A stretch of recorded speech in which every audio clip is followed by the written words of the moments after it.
Hello! My name is Sarah Almeda, and I'm a sophomore in the Academies at Milford High School, and this is my Marking Period 3 project on creativity. And we had a choice of whatever format we wanted, so I thought it should be creative and something I really enjoyed doing. So you all get to watch a video of me doodling and talking about it for the next 5 minutes. Wow! Yay! I hope you enjoyed. So question 1. What is my creative medium? A lot of people, if you know me, might think that I'd say art, but I don't actually think that's the case. I'd say thought is my creative medium.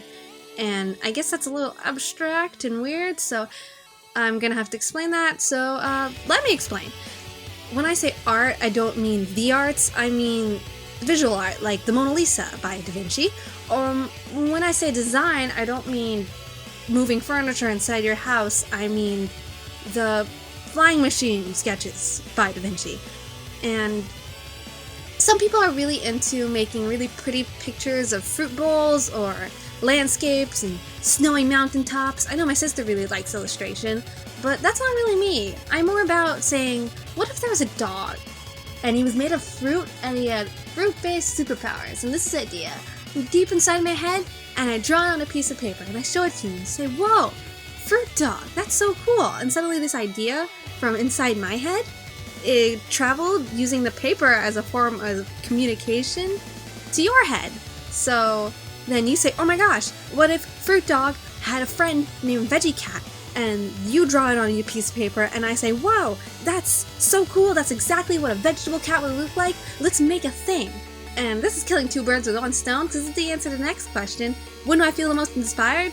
When I collaborate with someone like that. And then this idea from deep inside my head travels through a piece of paper or a drawing or just words to somebody else's head.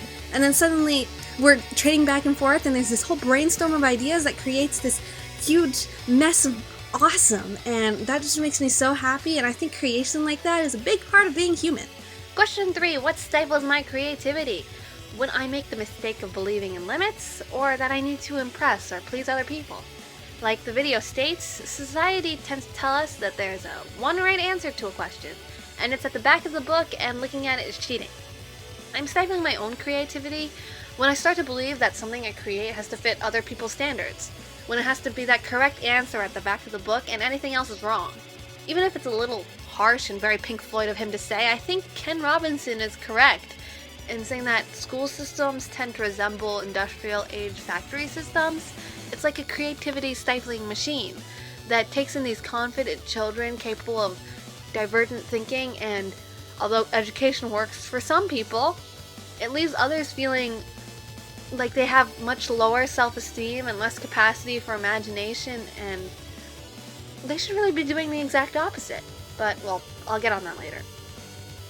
What I have to constantly remind myself to say is, it doesn't have to. It doesn't have to make sense.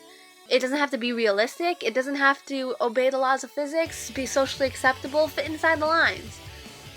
Here's a relevant quote. You have your way, I have my way.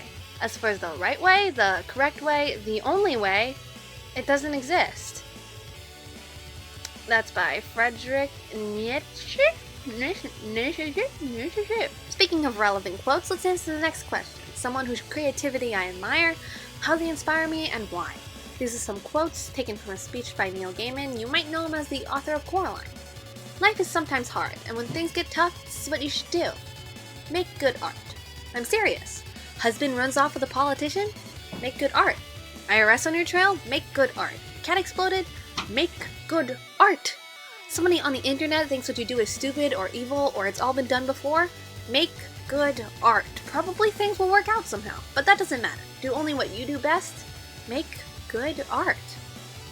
Make it on the good days too.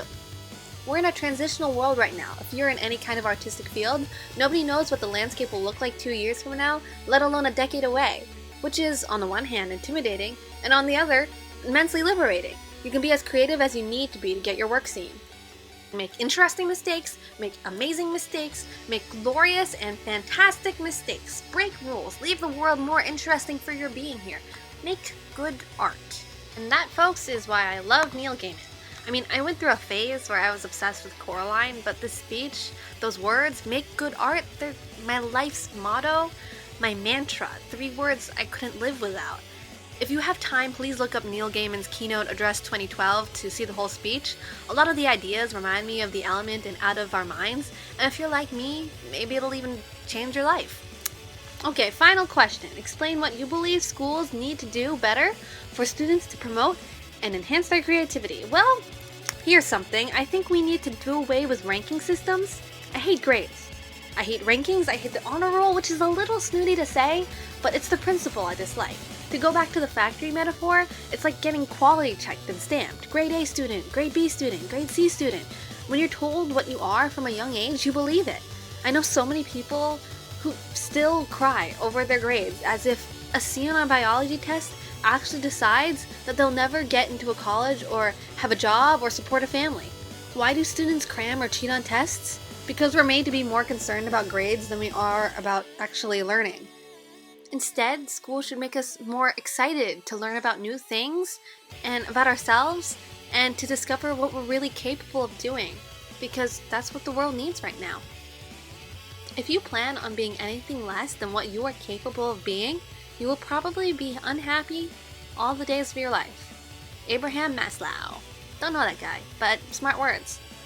To conclude, I've discovered that I really want to do game design because I feel like video games are the platform where my ideas can really be limitless. Thank you so much for your attention and for putting up with my voice for so long. For this project, I used my graphics tablet, Bamboo Pad by Wacom, which is a software that came with my tablet, iMovie, and the song Dawn Metropolis by Anamanaguchi. Love that band. Okay, get out there, make some good art, and thanks! Bye!